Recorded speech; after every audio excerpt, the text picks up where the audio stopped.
Have you ever felt like you're the only one who feels the way you do? Have you ever witnessed the negative impact stereotypes can have? Have you ever hesitated to talk about mental health for fear of being judged? You're not alone, and it's time to change this narrative. A key part of the Zero Reasons Why campaign is working to remove the stigma of mental health by building community support and committing to education. Today, we're talking all about what stigma means, how we work to remove it, and why that's so important to mental health. Stigma exists when something is misunderstood and often viewed in a negative light. It can manifest in different ways, but some examples are things like using hurtful language, making insensitive jokes, or excluding someone because of their mental health struggles. Mental health stigma is very real. You may have even experienced it yourself or contributed to it without even knowing, because it's so ingrained in our everyday language.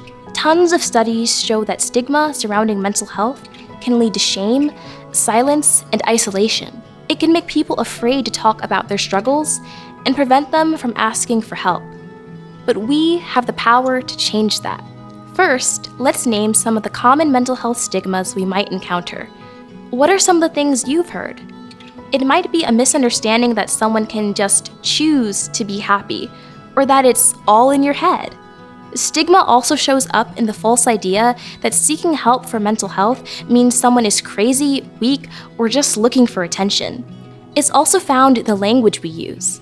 Our word choice matters.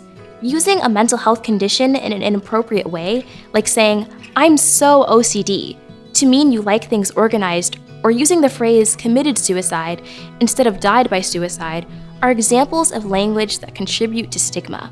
Some of these phrases are so rooted in everyday vocabulary that many of us have said similar things without even knowing that it contributes to stigma.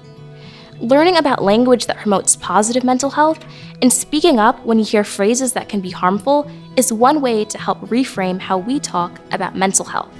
Another way to combat stigma is through sharing our stories. It helps break down the barriers of silence and isolation. Studies have shown that when people are struggling, reading hopeful stories about others' mental health journeys leads to improved mental health and reduces feelings of isolation. When someone is going through a tough mental health challenge, feeling connected and understood by the people around them can make all the difference. Talking openly, sharing our own experiences, and letting people know we care about mental health are all ways we can encourage our peers to find meaning and hope in their own journey. When we see ourselves in each other's stories, we find validation in knowing that we're not alone. Removing the stigma opens the door for real change. When we remove our deep fear of being judged, it allows us to have honest conversations and to seek help when we need it. By challenging misconceptions, speaking openly about mental health, and encouraging empathy, we can create an environment where everyone feels seen, supported, and safe. Together, we are changing the narrative surrounding mental health.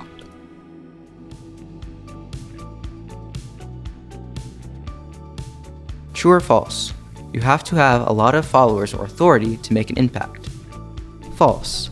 You don't have to be an influencer to have influence. In fact, teens are actually more responsive to peer influence than anything else. Even the US Surgeon General has cited that when it comes to generating actionable change and real conversation around teen mental health, peer-to-peer support is one of the best ways to do it.